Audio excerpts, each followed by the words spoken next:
Cowabunga! Salut à tous! Aujourd'hui, je vais vous parler d'un mode que j'ai installé dans ma Super Nintendo il y a 30 ans. Ce mode, c'est le Turbo Kit. Alors tout de suite, allons voir de quoi il s'agit. La Super Nintendo est sortie en Europe en 1992. C'était la copie conforme de sa grande sœur japonaise, la Super Famicom. Enfin, copie conforme, pas tout à fait. Parce que la Super Famicom avait une sortie vidéo au standard NTSC en 60 Hz. Tout comme la version américaine d'ailleurs. Alors que la Super Nintendo, dite PAL version, a été adaptée au standard européen en 50 Hz. À l'époque, c'était le cas de toutes les consoles, pour assurer la compatibilité avec les téléviseurs analogiques. C'est à cause de ça que les consoles européennes ont toujours deux défauts. Les jeux sont 16% plus lents que dans leur version d'origine. Et l'image est écrasée avec des bandes noires en haut et en bas. En pratique, c'est très dommage, parce que la plupart des jeux sont conçus pour fonctionner en plein écran en 60 Hz, c'est-à-dire à 60 images par seconde. Mais en Europe, à cause du 50 Hz, les jeux se retrouvent bridés. Ils sont plus lents et tout tassés. Alors bien sûr, on peut trafiquer sa télé pour étirer l'image. C'est ce que je vous ai montré dans une vidéo précédente. Mais pour autant, ça ne change pas la vitesse des jeux. Donc ce problème du 50 Hz, c'est très frustrant. Au début des années 90, la meilleure façon de s'informer, c'était les magazines de jeux vidéo, notamment la revue Console Plus. Elle était intéressante parce qu'elle traitait de l'actualité de toutes les consoles. Au printemps 1994, une publicité a retenu mon attention. Un mystérieux Turbo Kit pour Super Nintendo. Cet accessoire promettait deux choses incroyables. Premièrement, de basculer à volonté entre 50 et 60 Hz. Concrètement, ça voulait dire une image en plein écran, sans bande noire, et des jeux 20% plus rapides, comme sur les consoles japonaises ou américaines. Cerise sur le gâteau, ce qui te permettait également de dézoner la console, c'est-à-dire de la rendre compatible avec tous les jeux du monde. Comme il était question de bricolage, je me suis douté qu'il y aurait quelques soudures à faire. Mais je me suis dit que le jeu en valait la chandelle. Alors je me suis lancé et j'ai commandé ce Turbo Kit. Quelque temps après, j'ai reçu une mystérieuse enveloppe dans ma boîte aux lettres. À l'intérieur, j'ai trouvé ceci. Un petit bloc noir avec une nappe à 8 fils, un interrupteur à levier, un mystérieux tube en laiton et une notice. Comme j'ai installé tout ça il y a bien longtemps, je vais démonter ma console pour vous montrer à quoi ça ressemble. Mais pour démonter la Super Nintendo, ce n'est pas si facile. Regardez. Elle est fermée avec des vis très spéciales. Elles ont une tête arrondie qu'il est impossible de dévisser avec un tournevis standard. En fait, ces vis sont comme ceci. On les appelle Gamebit 4,5 mm. C'est le même type de vis que sur les cartouches, mais en plus gros. Ces vis ont été utilisées par Nintendo pour compliquer le démontage de la console. De nos jours, on trouve facilement des embouts sur les boutiques en ligne. Mais à l'époque, ça n'existait pas. C'est pourquoi ce fameux tube était fourni avec le Turbo Kit. En fait, c'est un embout de fortune. En le montant sur une visseuse, il est censé frotter suffisamment pour dévisser les vis. À l'époque, je me suis servi de ceci. Et contre toute attente, ça a marché. Mais laissons ça de côté, car depuis, je me suis procuré un embout. Quand on est bien équipé, la Super Nintendo se démonte très facilement. Il suffit d'enlever 6 vis qui se trouvent ici.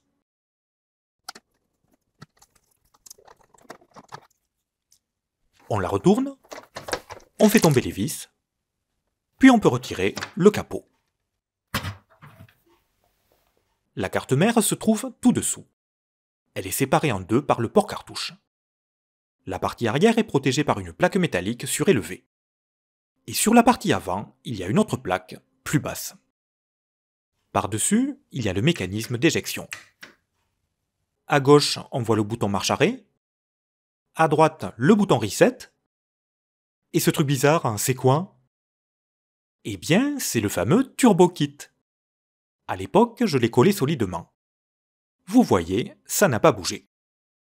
les fils sont soudés sur la carte en dessous. Alors je vais retirer la plaque pour qu'on puisse voir tout ça. D'abord, il faut retirer le mécanisme d'éjection. Pour ça, je fais tourner la tige vers le haut, je la tire vers la droite, puis je retire le tout en faisant attention au ressort sur la gauche. Ensuite, je dévisse l'interrupteur marche-arrêt. Je le déplace sur le côté, j'enlève les 4 vis qui tiennent la plaque, et je débranche la petite nappe sur l'avant. À ce moment, j'aurais dû retirer le support des manettes, mais j'ai oublié.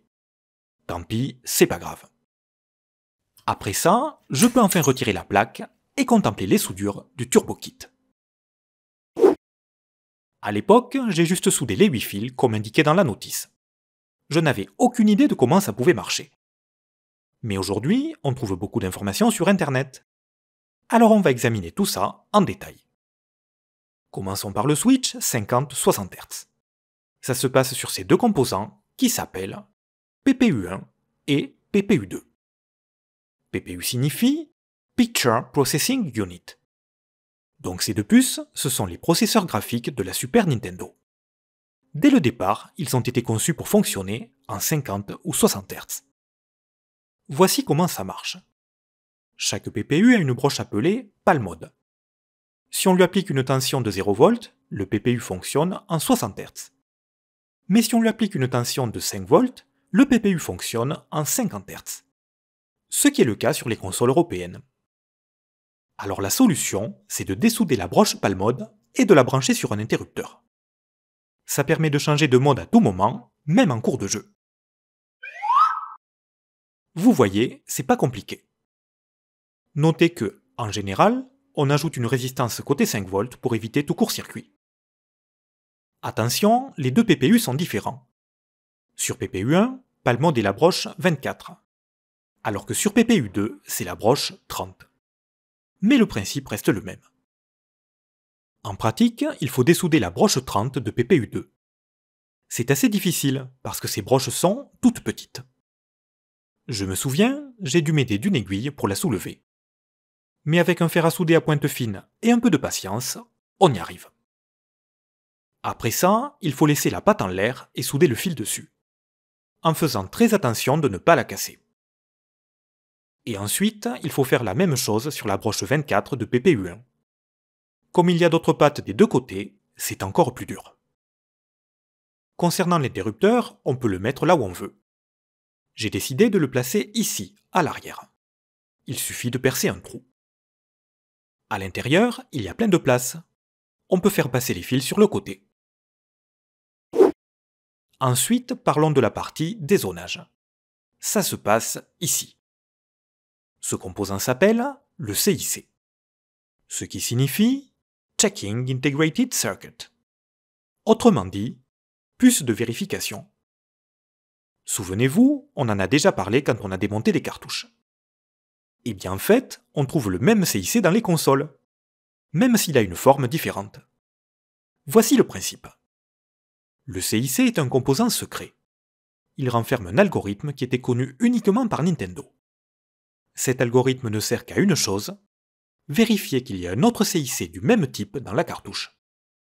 Donc en pratique, le CIC permet à Nintendo de verrouiller le marché.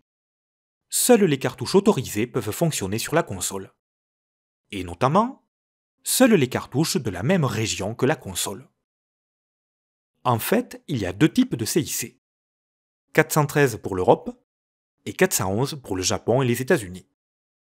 Ces deux variantes utilisent des algorithmes différents, donc elles sont incompatibles entre elles. C'est ce qui empêche un jeu japonais de fonctionner sur une console européenne et inversement. Concrètement, voici comment ça fonctionne. Le CIC de la console est configuré en mode verrou, alors que le CIC de la cartouche est en mode clé. Si la clé correspond à la serrure, c'est parfait. Le verrou reste ouvert et la console démarre. Mais si la clé ne correspond pas, le verrou se ferme. La console reste bloquée en mode reset et donc ne démarre pas. Alors maintenant, la question c'est: comment le TurboKit arrive-t-il à déjouer le CIC? Eh bien, allons voir ça tout de suite. Il existe plusieurs techniques de dézonage. Je ne sais pas exactement comment le TurboKit fonctionne, mais on peut essayer de le deviner. On voit qu'il y a 4 fils soudés au niveau du CIC. La broche 9, c'est la masse. Et la broche 18, c'est le plus 5 volts. De toute évidence, c'est là que le TurboKit prend son alimentation. Comme ça n'a rien à voir avec le dézonage, laissons ces fils de côté. La broche 8 est connectée au bouton Reset. Comme il n'est pas utilisé pour démarrer les jeux, on peut également l'ignorer. Finalement, la seule broche modifiée pour le dézonage, c'est la numéro 10. Normalement, cette broche est connectée à l'entrée Reset de la console. C'est par là que le CIC contrôle le démarrage de la machine. Sur cette photo, on ne voit pas bien ce qui a été modifié. Mais je vais vous l'expliquer. En fait, il faut dessouder la broche 10 et la laisser en l'air. Comme ça, le CIC ne peut plus empêcher la console de démarrer si la cartouche ne correspond pas. Le problème, c'est que sans cette broche, la console ne démarre plus du tout. Heureusement, il y a une parade. La notice demande de souder un fil ici, sur la carte mère, sous la broche 10. Grâce à lui, le TurboKit peut faire démarrer la console à tous les coups. Peu importe la région de la cartouche, ça n'a plus d'importance. Dernier souci, sans la broche 10, le bouton Reset ne marche plus. Pour le réparer, il suffit de souder un dernier fil ici, sur la broche 8. Et au final, tout refonctionne normalement. Voilà, on a parcouru tous les fils. C'est tout ce qu'il y a à faire pour installer le TurboKit. Avant de continuer, on va réfléchir un peu. Vous aurez remarqué qu'on a juste dessoudé des pattes et soudé des fils. Alors on peut se demander, mais qu'est-ce qui peut bien se cacher dans le TurboKit ? Eh bien, je ne sais pas. Le contenu de ce petit boîtier noir reste un mystère. Si vous avez des infos à ce sujet, n'hésitez pas à nous en faire part dans les commentaires. Sachez que, de nos jours, il existe de meilleurs modes pour Super Nintendo. À commencer par les kits switchless de FF Sysman. Ces kits permettent de changer de fréquence avec le bouton Reset, ou même avec la manette. FF Sysman est le spécialiste français de la Super Nintendo. Si vous souhaitez modifier votre console, je vous recommande vivement de faire appel à lui. Allez vite voir son site web, il regorge d'informations. Mais revenons à ma console. Maintenant, elle est dézonée. On va pouvoir jouer aux jeux japonais, puisque les cartouches ont la même taille. Mais il reste quand même un problème. Les cartouches américaines sont plus larges. Quoi qu'on fasse, elles ne peuvent pas rentrer. La solution officielle, c'est de continuer à utiliser un adaptateur de ce type pour les jeux américains. Comme la console est dézonée, il n'y a plus besoin de mettre une autre cartouche derrière. Mais c'est quand même contraignant. Alors, j'ai trouvé une autre solution. Je me suis aperçu qu'à l'intérieur, il y avait presque la place pour loger une cartouche américaine. Alors j'ai pris une scie et un cutter et j'ai coupé tout ce qui empêchait la cartouche de passer. En pratique, j'ai élargi la fente sur les côtés. J'ai également fait des encoches devant pour que la cartouche puisse passer. Et à l'intérieur, j'ai retiré les parois des deux côtés. Vous voyez, j'en ai enlevé un bon morceau. Mais pas de panique, même sans ça, ça reste solide. Finalement, le résultat est assez propre. La fente est un peu trop large, mais ça reste négligeable. Allez hop, je remonte tout et on va tester tout ça. Je remets la plaque, les vis, l'interrupteur, je rebranche la nappe, je remets le mécanisme d'éjection, en faisant bien attention au ressort à gauche et au petit levier à droite. C'est bon, ça marche. Je remets le capot, je retourne, je mets les vis, et voilà, c'est refermé. Vous voyez, finalement c'est très discret, tout en restant très accessible. Et au niveau de la fente, on voit à peine la différence. Essayons ça tout de suite. Je mets une cartouche américaine. Ça rentre sans problème. Et ça sort aussi. Une cartouche japonaise. Elle reste bien calée, même s'il y a un peu d'espace sur les côtés.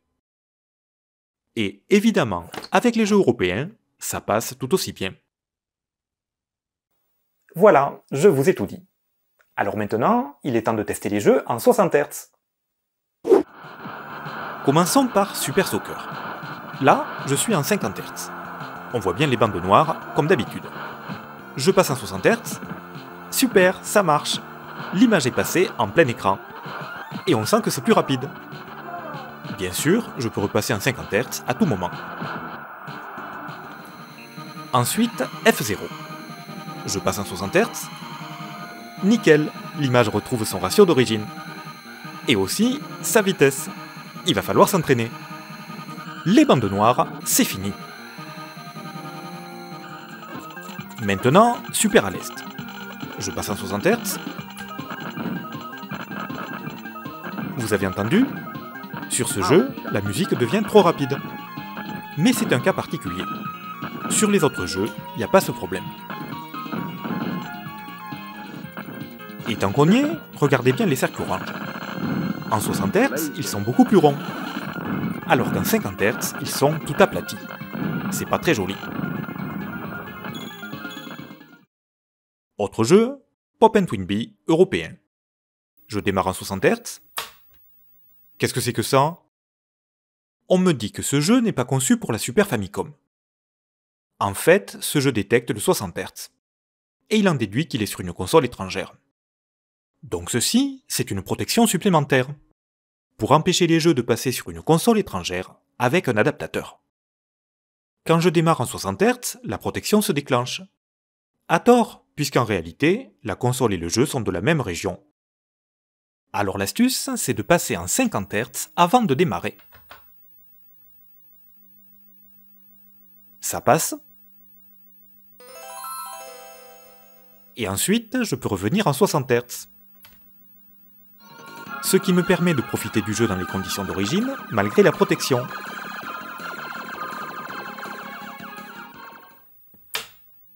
Maintenant, testons le dézonage avec Street Fighter 2 japonais. Comme vous pouvez le voir, ça passe sans problème.